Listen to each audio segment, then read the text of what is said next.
Indrawati Amri SPD selaku dosen pemangku mata kuliah pengembangan kurikulum dan juga rekan-rekan mahasiswa yang kami banggakan. Perkenalkan, kami dari kelompok 7 akan mempresentasikan hasil observasi kami dengan judul analisis kesesuaian capaian pembelajaran atau CP dan alur tujuan pembelajaran atau ATP dalam implementasi kurikulum Merdeka di SD dan 2 Impres Salabosen. Namun sebelum itu izinkan kami memperkenalkan diri terlebih dahulu. Saya Nurintan Muhammad Asrar dengan NIM 05243116 dan juga rekan-rekan saya ada baik. Perkenalkan, nama saya Nurmala selaku pemateri pertama. Perkenalkan, nama saya Siti dengan NIM 05243117 sebagai pemateri kedua. Perkenalkan, nama saya Nurintan April dengan NIM 05243224 sebagai pemateri ketiga. Perkenalkan, nama saya Rizky Aulia dengan NIM 052433 selaku pemateri keempat. Perkenalkan, nama saya Riza Priayade dengan NIM 052433 sebagai pemateri kelima. Baik, itulah dari perkenalan singkat dari rekan-rekan saya. Langsung saja kita mulai ke pembahasannya. Kepada para pemateri, waktu dan tempat saya persilakan. Baiklah, presentasi ini akan saya mulai dari sekilas profil dari sekolah yang kami tempati observasi, yaitu SD Negeri 2 Impres Salabosen yang beralamat di Jalan Syekh Abdul Manan, Kabupaten Majene, Provinsi Sulawesi Barat, yang sudah menerapkan kurikulum Merdeka dan berakreditasi B dengan status negeri. Langsung saja, pada materi pertama itu ada pun pembahasan hasil observasi. Nah, berdasarkan hasil observasi, SD Negeri 62 Impres Salabosen sudah menerapkan kurikulum Merdeka dengan cukup baik. Namun guru di sana menggunakan capaian pembelajaran atau CP dari Kemdikbud sebagai acuan utama. Nah, mereka memodifikasi ATP dan modul ajar dari platform Merdeka Belajar agar sesuai dengan kebutuhan siswa. Nah, proses belajar dilakukan secara aktif, menyenangkan, dan berbasis proyek. Nah, terutama di kelas rendah dan menengah. Nah, penilaian dilakukan melalui asesmen formatif dan sumatif, tetapi asesmen diagnostik belum merata di semua kelas. Selain itu, sekolah juga berupaya menanamkan profil pelajar Pancasila seperti gotong royong dan kemandirian. Adapun aspek yang sudah sesuai dengan panduan kurikulum Merdeka yaitu yang pertama, guru berusaha menyesuaikan pembelajaran dengan kemampuan dan minat siswa sesuai dengan prinsip pembelajaran yang berpusat pada siswa. Dan yang kedua, penerapan proyek based learning sudah mulai dilakukan, terutama pada kelas 3 dan kelas 4. Dan yang ketiga, nilai profil pelajar Pancasila seperti gotong royong, mandiri, dan berpikir kritis juga sudah mulai diterapkan dalam proses pembelajaran. Selain itu, guru-guru bekerja sama dalam kelompok KKB untuk menyusun dan menyesuaikan modul ajar. Ini sejalan dengan semangat kolaborasi dalam kurikulum Merdeka. Nah, di sini saya akan menjelaskan tentang aspek yang belum sesuai atau adanya kesenjangan. Nah, meskipun sudah banyak kemajuan, masih ada beberapa hal yang belum sesuai dengan kondisi ideal kurikulum Merdeka. Yang pertama itu, guru belum sepenuhnya memilih menyusun ATP dan modul ajar sendiri, masih mengandalkan dari PMM.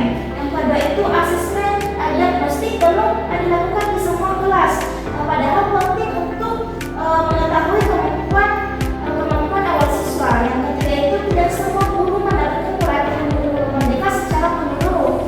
Yang keempat, kemampuan literasi siswa masih rendah, terutama di kelas atas. Dan yang terakhir itu pembelajaran berdifferensiasi masih sulit diterapkan karena perbedaan kemampuan siswa yang cukup besar.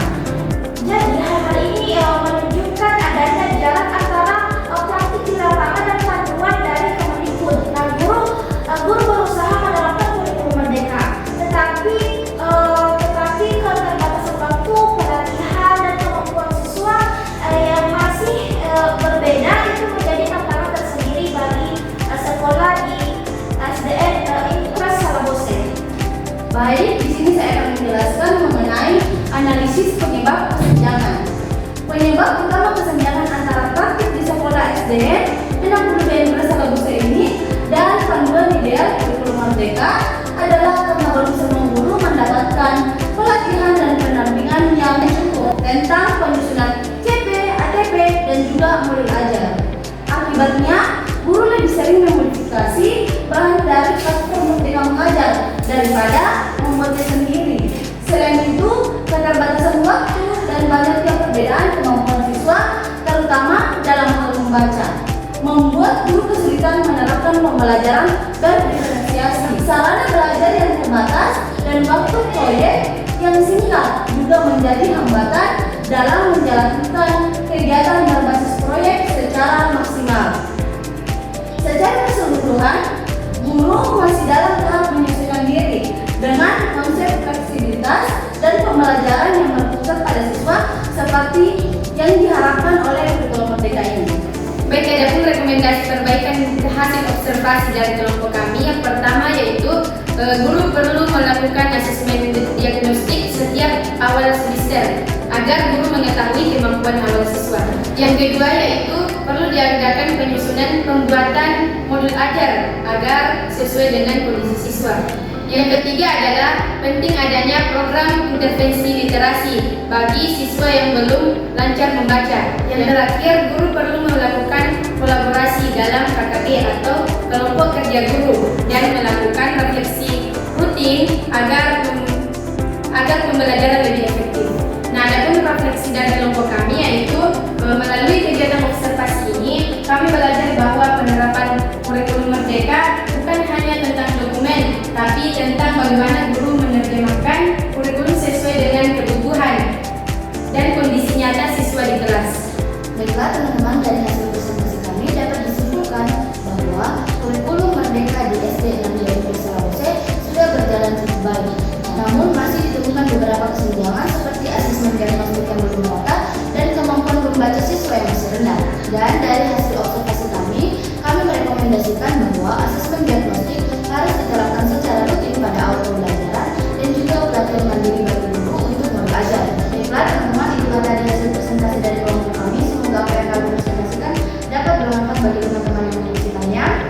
Kurang dan lebihnya mohon dimaafkan. Kami dari kelompok 7 pamit undur diri. Wabillahi taufiq wal hidayah. Wassalamualaikum